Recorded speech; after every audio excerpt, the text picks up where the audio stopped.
MKT ndiriwe kupisa ndagara ndinopisa ebi nyadziso wandinyadzisireiko kudaro apa ndanga ndakatarisira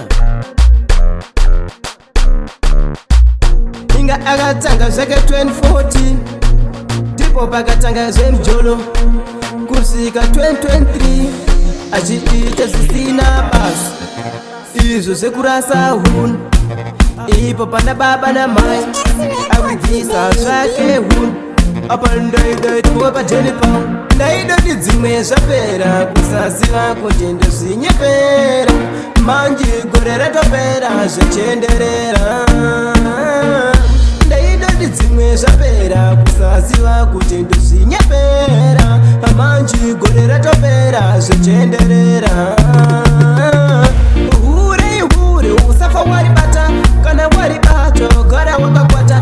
everyday kugara nestes kana wechinge waribata nestes zvisiye zvende hazvo nenyika ndiwo awo maruve enyika ndikariisa padheni pangu ini ndinge ndakuzonda nezvigarisana ndaidoti dzimwe zvapera kusaziva kuti ndozvinyepera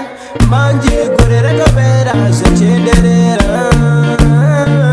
ndaidoti dzimwe zvapera kusaziva kuti ndozvinyepera manje gore ratopera zvechenderera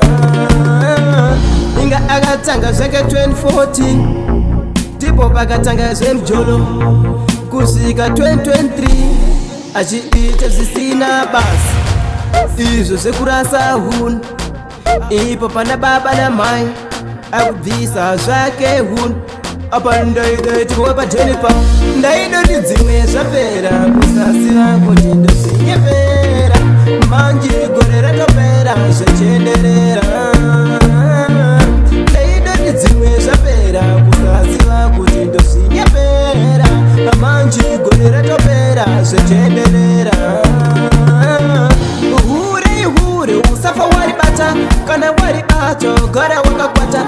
everyday kugara nestes kana wechinge waribata nestes zvisiye zvende hazvo nenyika ndiwo awo maruve enyika ndikariisa padheni pangu ini ndinge ndakuzonda nezvigarisana ndaidoti dzimwe zvapera kusaziva kuti ndozvinyepera